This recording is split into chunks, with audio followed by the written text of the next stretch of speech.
Vasudeva. Narayanam namaskrityam naram chaiva narottamam devim saraswatim vyasam tato jayam mudirayet.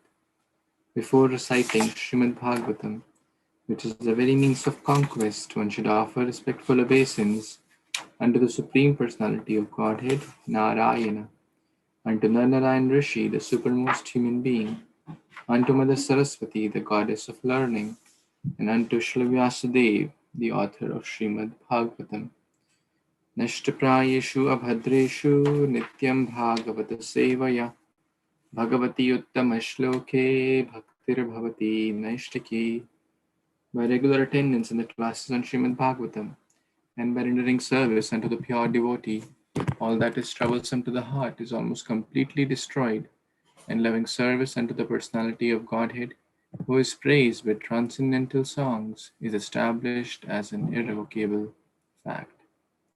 Guruve Gaurachandraya Radhikaya Tadalaye Krishnaya Krishna Bhaktaya Tadbhaktaya Namo Namaha. Hare Krishna, dear Vaishnavas, thank you so much for joining on this auspicious day of Ekadashi, Madhavatiti Bhakati Janani Bhajana Anukula. Very, very favorable for devotion, and what could be a better opportunity to read Bhagavatam in the association of devotees on the auspicious day of Ekadashi. Wow, so blessed. Aho Bhagya, Aho Bhagya. What could be more fortunate than that? So we are reading Canto 7, Chapter 14. We read till text number 7 yesterday. We were discussing about that one should not waste resources and one should be everyone's well-wisher through body, mind, and soul.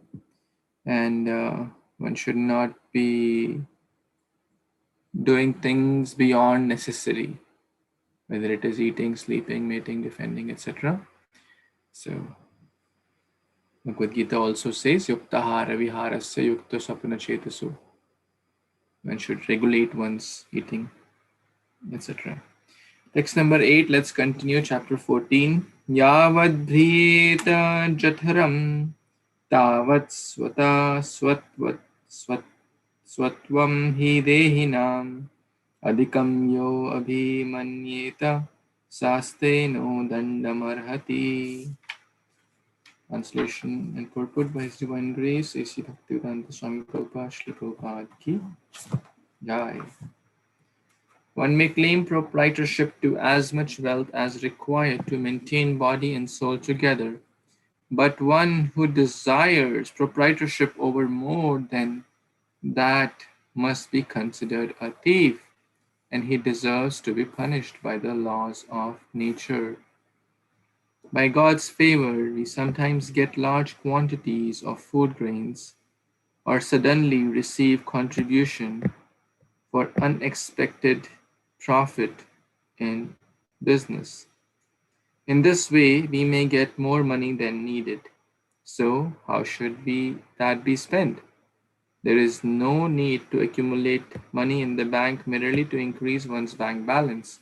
Such a mentality is described in the Bhagavad Gita as asuric, 16:13, demoniac mentality. Idam adya maya labdham imam prapse manoratham idam astidam api me bhavishyati punardhanam. The demoniac person thinks, so much wealth do I have today, and I will gain more according to my schemes. So much is mine now, and it will increase in the future more and more. The Asura is concerned with how much wealth he has in the bank today and how it will increase more tomorrow. But unrestricted accumulation of wealth is not permitted either by the Shastra or in the modern age by the government. Actually, if one has more than one requires for his necessities, the extra money should be spent for Kṛṣṇa. According to the Vedic civilization, it should all be given to the Kṛṣṇa consciousness movement as ordered by the Lord himself in the Bhagavad Gita 9:27. Yat karoshi dashnasi yat juhosi dadasi yat tapasyasi kaunteya tat kurishva madarpanam. O son of Kunti, All that you do, all that you eat, all that you offer and give away, as well as austerities that you may perform, should be done as an offering unto me. Grihastha should spend extra money only for the Krishna consciousness movement. So it's a longer purport. I'll stop here. Uh, Basically, learning from the Python and the bee story, uh, one should not over worry about uh, accumulation, and not and being miser, uh, but rather one should utilize a portion of one's wealth for Krishna conscious activities. Srila Rupa Goswami ideally recommends 50%. Now one may say, oh, that's a lot. Okay, let's start with something. And based on one's situations, one should at least use something for Krishna consciousness. And that something could be different for different. Krishna does not see what we give. Krishna sees what we hold back. Um, Someone giving 1,000 rupees, for Krishna consciousness, and someone giving 1,000 gold coins. Who is better? Any answers?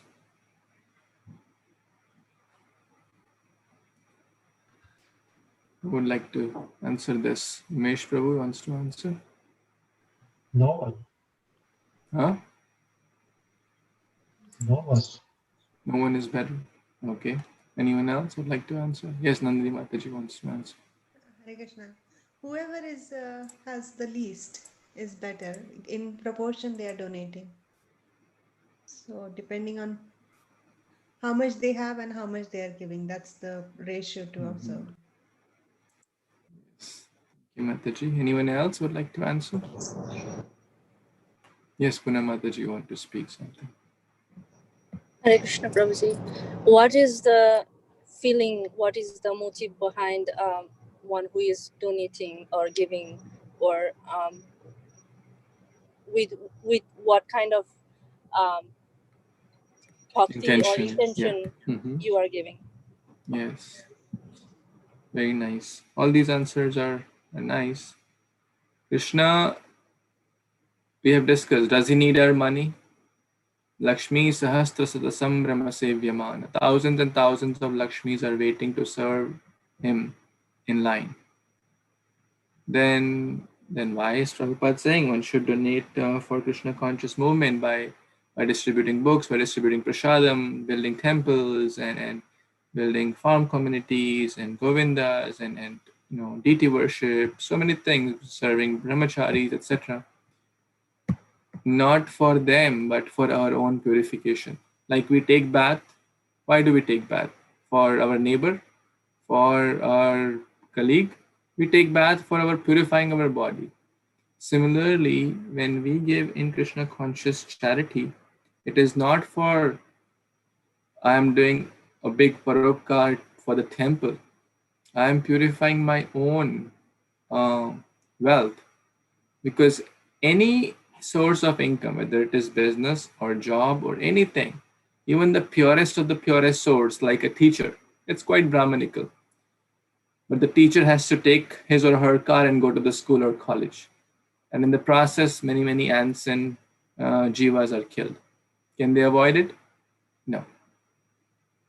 So any profession, the purest of the profession. So that doesn't mean one should go into wrong professions like opening a liquor store or opening something bad which is against the regulative principles.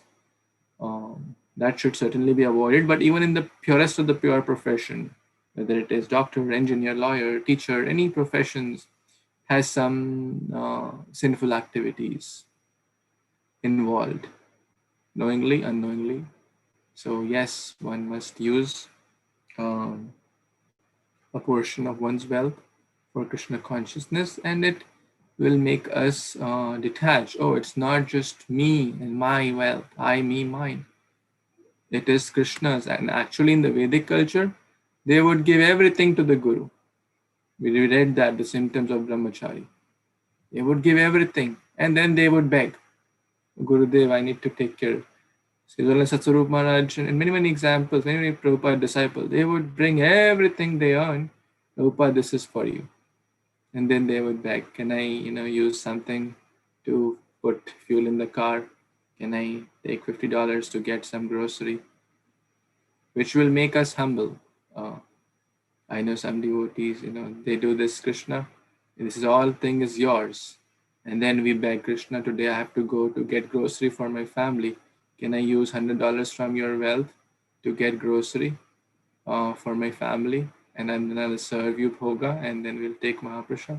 Basically, yena kena prakarena mana Krishna niveshet. Somehow or the other, the mentality will change. Krishna consciousness is the transformation of consciousness. On the contrary, one could feel, hey, I earned this amount of wealth. Oh, Krishna, I'm giving you this $100. Let you be happy. The consciousness is, I am the boss and I'm doing something good for Krishna. But in the former one, Krishna is the master of the home and I'm the servant and I'm taking permission from the master so that I can do some services or get the fuel in the car or get the grocery or get some clothes for the family, or again reminding ourselves of Krishna. And that's what bhakti is. Yat karoshi, whatever we do, it is to be done and as an offering to Krishna. So there is still purport left. Nandini Mataji, you want to speak something? You're on No, mute. Prabhu, just the last comment about when you asked Okay. question. Okay, sure. Okay, who has not read anything this week? This is Friday, so I certainly want everyone to read at least once. If you have not read anything this week, please raise your hand. Yes, Kashish Mataji. Yes, and then Sudhir Prabhu can read the next verse. Hare Krishna Prabhuji.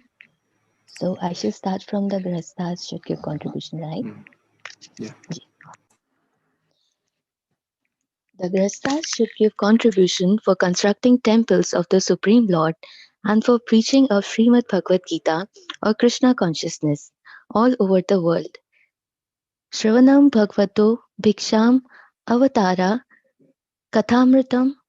In the Shastras, the Puranas, and other Vedic literatures, there are so many narrations describing the transcendental activities of the Supreme Personality of Godhead, and everyone should hear them again and again. For example, even if we read the entire Bhagavad Gita every day, all 18 chapters, in each reading we shall find a new explanation. That is the nature of transcendental literature.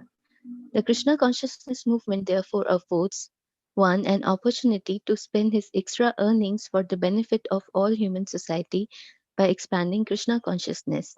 In India especially, we see hundreds and thousands of temples that were constructed by the wealthy men of society who did not want to be called thieves and be punished. This verse is very important as stated here. One who accumulates more money than needed, is a thief, and by the laws of nature he will be punished. One who acquires more money than necessary becomes desirous of enjoying material comforts more and more. Materialists are inventing so many artificial necessities, and those who have money, being allured by such artificial necessities, try to accumulate money to possess more and more. This is the idea of modern economic development. Everyone is engaged in earning money, and the money is kept in the bank, which then offers money to the public. In this cycle of activities, everyone is engaged in getting more and more money, and therefore the ideal goal of human life is being lost. Concisely, it may be said that everyone is a thief and is liable to be punished. Punishment by the laws of nature takes place in the cycle of birth and death. No one dies fully satisfied by the fulfillment of material desires, and for that is not possible. Therefore, at the time of one's death, one is very sorry being unable to fulfill his desires. By the law of nature, one is then offered another body to fulfill his unsatisfied desires, and upon taking birth again, accepting another material body, one voluntarily accepts the threefold miseries of life. Hare Krishna. Back to you, Prabhuji. Thank you so much, Tachi, for reading. So, again, the same idea. So, one very important point that scripture should not be read just once. Okay, I've read Bhagavad Gita. Okay, I know. Prabhupada is mentioning the more we read, every time we read, Prati shloke prati akshare nana arthe. There are multiple meanings, and as one advances more and more, one will have deeper realizations. So this is not just a book to be read and just kept aside. This is a book to be relished. Scriptures, reading again and again, Nityam, non-stop. If we read once, okay, again we read. If we read one canto, second, 1, 2, 3, 4, 5, 6, 7, 8, 9, 10, 11, 12, again we read. Or we read Chaitanya Charitamrita, or we read other holy scriptures. And the idea of money is explained here again. That ultimately, money is very, very dear to everyone. And at the fag end of life, one is money conscious. And what will happen? One will take birth again, because that's what is going on in one's mind. Many people die in their workplace, or die of some news and heart attack and some surprises in their business. Many people die of, like, after winning a lottery. Like, some people can't take that shock. So ultimately, yes, grihasthas, we should plan nicely, and that planning should have like taking care of the family, taking care of our health, taking care of our profession, job, taking care of our savings. That's also an element. That doesn't mean that we should, be following something and we beat ourselves. Hey, actually, I asked this question to Shaman Prabhu. Bhagavad Gita 16:13. I exactly remember I asked this question. And I said, Prabhu, actually, I think like that. I'm just being very, very honest and open. That we all kind of save money, and let's say we have often talked about not working till the fag end of one's life. So if one does not want to work at or one ideally should not work, it's not does not, because one wants to invest one's time, the final lap of one's life, fully in Krishna conscious, and then that point, one would need money to take care of the expenses, even though the expenses are minimal, but there would be expenses. There would be some medical needs. There would be some, place to live one would need. One will not sleep on the street. One so one has to balance. So Prabhuji explained that, don't think like if you are, doing some planning and some reasonable saving, that's not bad. That's fine, absolutely fine. In fact, when he came to our home, we did talk about this topic in great length, and he explained that actually grihasthas must do some kind of planning, but it should not be like too much planning, and then we forget Krishna. So the extremes are easy.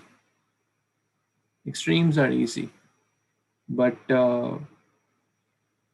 because we don't know how much time we have left. Well, I'm planning for 45 years or 50 years, but can I say for certain I'll live 20 years more? No. So we have to plan or take a due effort, but at the same time not compromise the present. If there's an opportunity to serve in the present, then yes, we must do our dutiful endeavor, our dutiful service there also. So, and yeah, and coming back to that question about the 1,000 rupees and the 1,000 gold coins. Ultimately, the answer is multiple things. Krishna sees what we hold behind. 1,000 rupee person may only have, let's say, 1,500 rupees or 2,000 rupees, and then that person gave almost everything or 50% of what he or she had. But the 1,000 gold coin, like if a millionaire gives $1,000, it doesn't really matter to him or her. It's like if someone asks you 10 rupees, will you think like 10 times to give that? Let's say, okay, take 10 rupees. So for a millionaire, $1,000 is like that.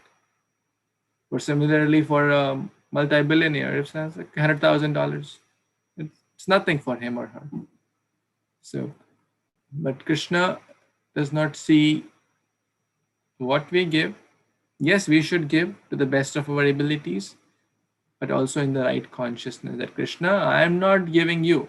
You are blessing me by accepting this. That's a different consciousness. That I am getting purified. I am not doing a great upkar or on devotees by giving something for temple construction or for feeding the cows or for feeding the brahmanas. They are so kind and compassionate that they came to me and asked for it and they purified me. I'm so blessed. And I've seen devotees like that. One devotee, we went for book distribution. He was like, okay, Prabhuji, here is the checkbook. You, you know, put whatever you want to put. I'm blessed that you came. I was just with senior devotees, and that devotee had such a nice relation and such an exemplary. I was just watching how he's doing. And he said, Prabhuji, okay, whatever you want, please take. And he was genuinely so blessed to meet devotees, and so I was amazed to learn. And one time, in the Uddhav Kund, there is a Babaji and the Babaji said that one very very wealthy person came and gave lakhs of rupees, and then Uddhav, the deity said, okay, don't take from this person. Don't take from this person. Then Babaji said, please take it back because deities don't want. Bhakti Siddhanta Saraswati Thakur was also very, very strict in this. One person gave a big donation, and then he was, feeling that, oh, I did something mahan. Without me, this Pandal program would have not happened. And Bhakti Siddhanta Saraswati Thakur was very tough. He said, what do you think? You have purchased me by giving a donation? And he was like talking in the middle of the lecture and he was gossiping waste talks. So Bhakti Siddhanta Saraswati Thakur pointed out in the middle of the lecture the lion guru. So these are different examples that yes, we must do our best in the right mood, in the right consciousness of we getting purified and feeling ourselves blessed to be of some service. Anyone has any comments, questions, additions?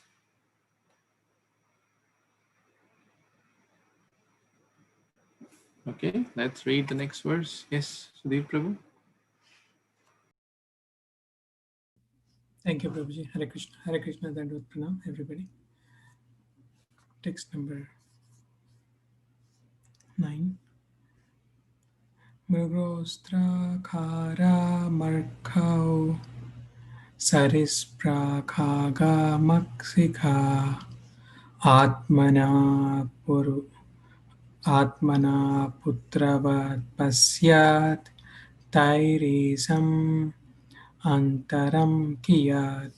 Translation and purport by His Divine Grace A.C. Bhaktivedanta Swami Srila Prabhupada. Srila Prabhupada ki jai. One should treat animals such as deer, camels, asses, monkeys, mice, snakes, birds, and flies exactly like one's own son. How little difference there actually is between children and these innocent animals. Purport. One who is in Krishna consciousness understands that there is no difference between the animals and the innocent children in one's home. Even in ordinary life, it is our practical experience that a household dog or a cat is regarded on the same level as one's children, without any envy. Like children, the unintelligent animals are also sons of Supreme Personality of Godhead, and therefore A Krishna consciousness person, even though a householder, should not discriminate between the children and poor animals. Unfortunately, modern society has devised many means for killing animals in different forms of life. For example, in the agricultural field, there may be many mice, flies, and other creatures that disturb production, and sometimes they are killed by pesticides. In this verse, however, such killing is forbidden. Every living entity should be nourished by the food given by the Supreme Personality of Godhead. Human society should not consider itself only enjoyer of all the properties of the God. Rather, men should understand that all the animals also have a claim to God's property. In this verse, even the snake is mentioned, indicating that a householder should not be envious even of a snake. If everyone is fully satisfied by eating food that is a gift from the God, why should there be envy between one living entity, one living being, and another? In modern days, people are very much inclined towards Cummins' ideas of society, but we do not think that there can be any better communicate idea than that which is explained in this verse of Śrīmad-Bhāgavatam. Even in the communist countries, or communist, I guess, countries, the poor animals are killed without consideration, although they also should have the right to take their allotted food with which to live. Hare Krishna Prabhuji. So very strong verse. So Sri Prabhupada is mentioning that everybody, every living entity is the son, daughter of the Supreme Personality of Godhead. So we should also look in the same way. Of course, even in Bhagavad Gita, it mentions that Pandit is a person who doesn't differentiate between any living entity. Uh, you know, and there are few other verses also, but here I think if of course for us, at least for me, I'm very far from if I see a snake, I rather run away than thinking. But I think the point is, if one is equipoised, and think everyone as part and parcel of Lord Krishna, then one can easily live peacefully. So basically, at least as a devotee, I would try to do like not to harm any creatures willingly, because even if I see some ants in our home, we try to clean it up. But of course, that seems to be a little difficult at that time to think that, oh, these are the sons and daughters of Lord Krishna. So Prabhuji, can you please explain more? Thank you, Hare Krishna. Thank you, Sri Guru, for reading and sharing your experiences and realizations. Yes, this is something not very easy to follow, but ultimately we should cause minimum harm to the environment, to the energy of Krishna, understanding that each and every particle, especially the Tasta Shakti, the living beings are Krishna's part and parcel. They're also souls. Vidya Vinay Sampanne Brahmane Gavihastina Shunicheva Shupakeva Pandita Samadarshina. They treat with equal vision. It's a very, very high standard.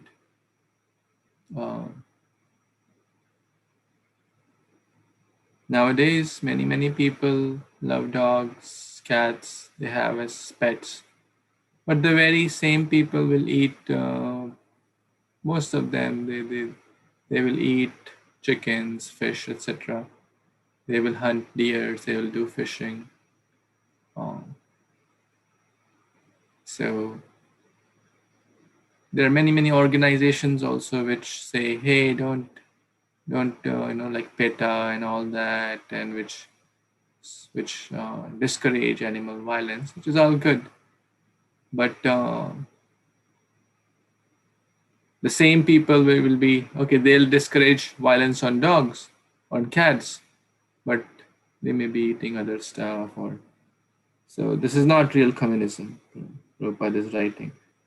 Even in communist countries, poor animals are killed without consideration. There are festivals, there are millions and millions of cows are slaughtered, millions and millions of chickens are slaughtered.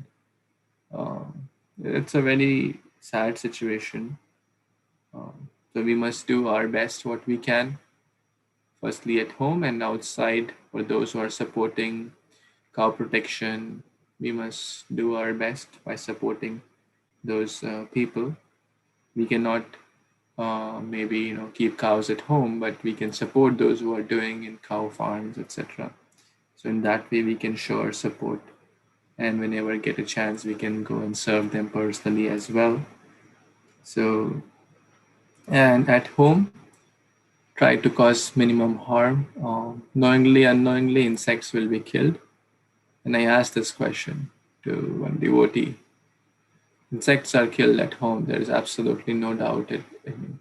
Very rare would be a home where no insect is killed. I asked, ant also has a soul. Cow also has a soul. So killing an ant and killing a cow, would that be same? What do you say? Let's take some reflections. Technically, yes, Prabhuji. But to keep us home clean, we have to sometimes take that. Anyone else? Hare Krishna Prabhuji, cow is like a mother, like out of the different seven things that are mother, different entities are considered as mothers. So cow is considered like a mother that gives milk. So killing a cow is worse than it's much worse than killing an ant, which is a pest, is what I feel. Thank you, Prabhuji. Okay. Anyone else? Yes, Prabhu. If we kill anybody for our own pleasure, then it is condemned. But if we kill for protection, then, like there was a pastime in Bhaktisiddhanta Saraswati Thakur's that there was a snake came, and I think Bhaktisiddhanta Saraswati Thakur was the second story. He was standing there, and he told his disciple, kill that snake right away. So again, if we kill anybody, like if we kill a cow just for our sense enjoyment, then it is condemned. But for protection, it could be. Very nice. Very nice. Thank you for sharing that. That's the essence, actually. My wife clears, there's this thing called spider mites on Tulsi Devi. And every day, practically, she is cleaning them. And it's in one way killing them. But to protect the topmost devotee, Tulsi Devi, it's a great service because they ruined Tulsi Devi. His Grace Bhurijan Prabhu mentions in his, not Bhurijan Prabhu, sorry, Dinabandhu Prabhu, sorry. Dinabandhu Prabhu mentions about the spider mine. They are rascals. They are like atatais. They are killing Tulsi Devi. So, and many Tulsi Devis have lost their lives because of the spider mites. So if we don't take action, then yes, they would do more harm. So if that the consciousness is, then it's not killing. It's like protecting a devotee, which is a much higher principle. As Prabhuji shared, protecting his disciples, Bhaktisiddhanta Thakur killed the snake. So yes, bhakti is a state of Krishna consciousness, yet unknowingly sometimes, as I mentioned, the example of driving to a school, driving to a profession, are the insects killed, right? Absolutely, yes. There is no question of no or maybe. Absolutely, they are killed. So, therefore, many sinful activities happen unknowingly also. But yes, that's an unknown. We don't want to kill them. We're not knowingly going in their terrain and, let's say, putting fire on the forest and knowingly killing. But living in this world, there will be unknown sins as well, and that's why uh, purificatory processes and charity and all those things are important. So yeah, if a sin is done unknowingly and unwillingly, that has very minimal effect. And Krishna says, "Api cheta suduracharo bhajate mam ananya bhak sadhureva samantavya samyaks vyavastito isam." 9:30 Bhagavad Gita. So if the sin is done knowingly and willingly, then it has a much higher effect, because it's not a sin, it's a big crime. Any comments, corrections, thoughts, questions in this regard? Hare Krishna Prabhuji. So I also heard that, yeah, even though the size of the soul in every living entity is pretty much same, you still have to go through the karma. But at the same time, if you are doing, for this in the service of,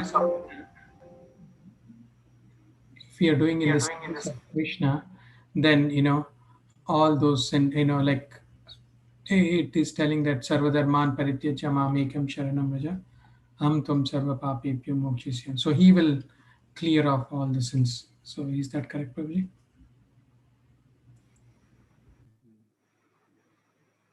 So if you're doing in the service of Krishna, Yeah. then he So will of clear. course, yeah, all the sins will be eradicated, because killing an ant is also a sin, right? Yeah, absolutely. So that's what I said. If it's done unwillingly and unknowingly, that's a different thing. And yes, Krishna will forgive. That's what he's saying. Sadhu reva samantavya, consider that person as sadhu. So yes. Anyone else has any other comments? Prabhuji, Hare Krishna. I want to share one experience that we have been experiencing.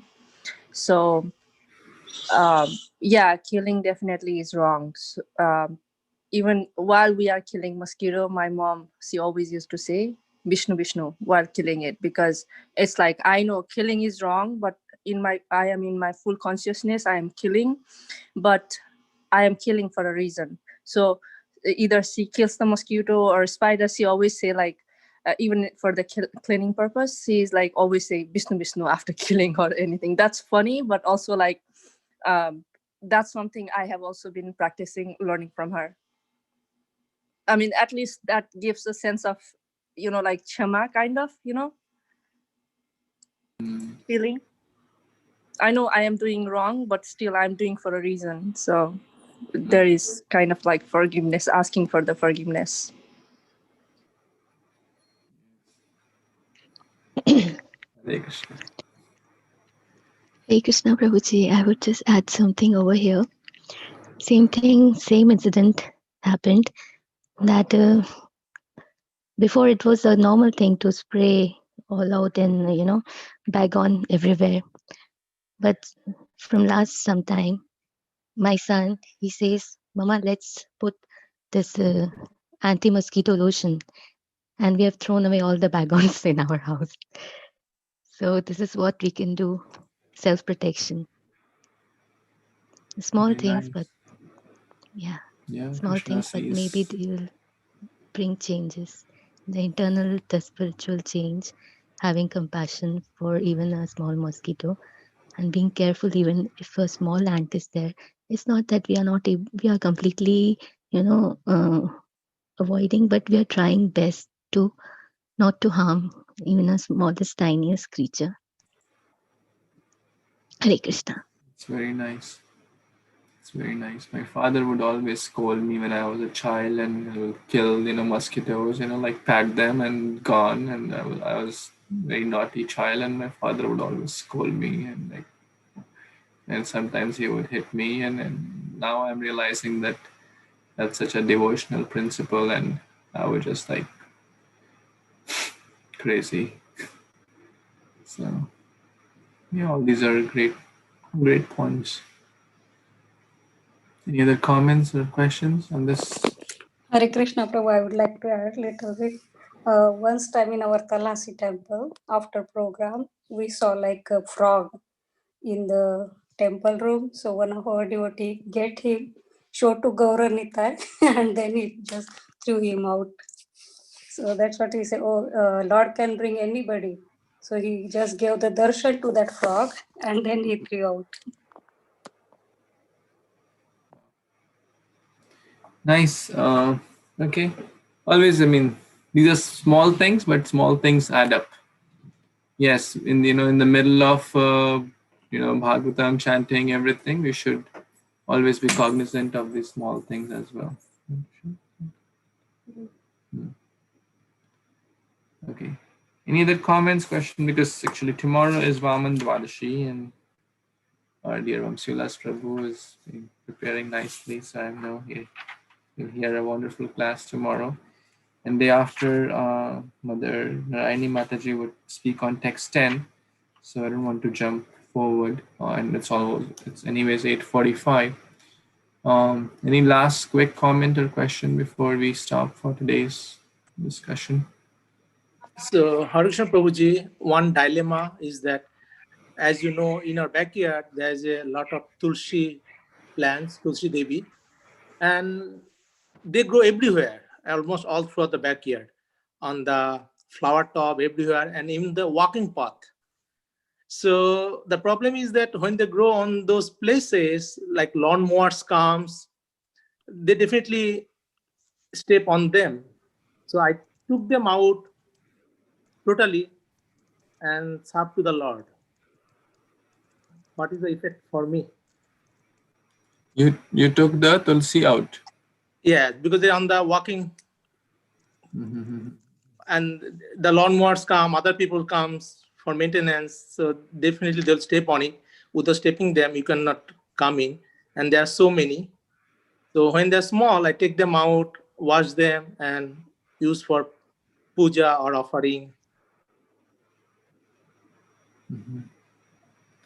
So in the soil, they're in the soil. Yes. And you take the small creeper out and offer. Yes. Okay. Again, see what best can be done so that they don't grow in that area. Like if there's a way to contain, or because sometimes even you or your family members may unknowingly step on them. So we should do in such a way that we can manage it. Scriptures go to the extent of even stepping on Tulsi Maharani's shadow is sinful. That's the extent the scriptures go. What to speak of, actually. So we should, I don't know, like they're like they put some rocks and stuff. On the make the soil that it won't grow. The walkway you can make some rocks. I don't know all the. I don't know. We live in a very small condo, so I don't know all those. It's going everywhere. Like everywhere, like especially in the rainy season. So I have a big help from experts, maybe. Okay. Hare Krishna Prabhu, there's a whole there are many purports in Hawaii. Prabhupada gave a lot of instructions. First of all, Mataji, your voice is very low. Can you come a little closer to the... Sure. Sorry. So first of all, congratulations. Tulsi Rani doesn't grow so quickly, so you have a lot of devotion. And Prabhupada gave a lot of instructions. In Hawaii, the Tulsi Maharani was growing everywhere. She was getting 6 feet tall and she was growing everywhere. There was no way to walk. So Prabhupada said you should bend down, but not worry about tulsi growing everywhere. You have to plug the manjaris, and there's a book by Bhakti Vishwambar Swami about tulsi care, in which he has written all the instructions by Prabhupada. You should plug the manjaris, and then offer those manjaris in the water so the seeds don't fall. And then, because it's the seeds that are growing everywhere, and a few other things. And Prabhu, it will be nice to probably get her into the small greenhouse or some confined area. Like Shubhala's going, Prabhu said, even stepping on Tulsi's shadow is considered aparadh. So maybe you want to do that. However, it is practical. Offering Tulsi is always very nice, but there's no, I don't think a baby Tulsi needs to be offered. And you can always put on Facebook Marketplace Tulsi's. People in Indians will come and pick up your Tulsi plants and worship them and slowly become devotees. And you can also give Bhagavad Gita, they buy Tulsi plant, but we don't accept money. So you can say Bhagavad Gita and Tulsi Maharani, please give donation, people will come. That's my 2 cents, Prabhu. Hare Krishna. Thank you, Mataji. Thank you so much. Okay, so we will stop here, and tomorrow is Vaman Dwadashi, and Srilas Prabhu will give a nice class, so please attend. And then day after on Sunday, we will read the next verse. Her Grace Narayani Mataji will be giving a class on Sunday. Okay, so please attend these wonderful classes. Grantraj Śrīmad-Bhāgavatam ki jai, Śrīla Prabhupada ki jai, Samaveta Gaur Bhaktavinda ki jai. Jai. Vanchakalpatarubhyascha Kripasindubhya Patitanam Pavanebhyo Vaishnavebhyo Namo Namah. Hare Krishna.